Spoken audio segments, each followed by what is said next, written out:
ప్రభువైన యేసుక్రీస్తు నామములో మీకు అందరికి వందనాలు తెలియజేస్తున్నాను. ఫిలిప్పీయులకు రాసిన పత్రిక 1వ అధ్యాయము 9వ వచనం మనం గమనిద్దాం. మరియు ఇది నా ప్రార్థన, మీ ప్రేమ మరింత ఎక్కువ జ్ఞానం మరియు అంతర్దృష్టిలో పుష్కలంగా ఉండాలి. ఈ వచనం నుండి 3 పాఠాలు మనము నేర్చుకుందాం. మొదటగా, ప్రేమ పెరుగుతూనే ఉండాలి. ఫిలిప్పీయుల ప్రేమ మరింత ఎక్కువగా పెరగాలని పౌలు ప్రార్థించాడు. ప్రేమ స్థిరమైనది కాదని ఇది మనకు గుర్తు చేస్తుంది. మనం క్రీస్తులో పరిపక్వం చెందుతున్నప్పుడు అది నిరంతరం పెరగాలి. రెండవది, ప్రేమ జ్ఞానం ద్వారా మార్గనిర్దేశం చేయాలి.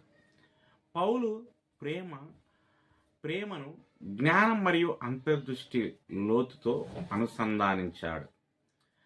క్రైస్తవ ప్రేమ కేవలం ఉద్వేగభరితమైనది కాదు, ఇతరులను జ్ఞానయుక్తంగా ప్రేమించడంలో మనకు సహాయపడే దేవుని సత్యం ద్వారా కూడా తెలియజేయబడిందని ఇది మనకు బోధిస్తుంది. మూడవదిగా, ఆధ్యాత్మిక వివేచన చాలా అవసరం. అంతర్దృష్టి యొక్క లోతు అనే బంధం ప్రేమ వివేచనతో ఉండాలని, విభిన్న పరిస్థితులలో ఎలా సరిగ్గా ప్రవర్తించాలో తెలుసుకోవాలని సూచిస్తుంది. ఇది దేవుని నుండి జ్ఞానాన్ని వెతకమని సవాలు చేస్తుంది. తద్వారా మన ప్రేమ కరుణతో మరియు తెలివైనదిగా ఉంటుంది.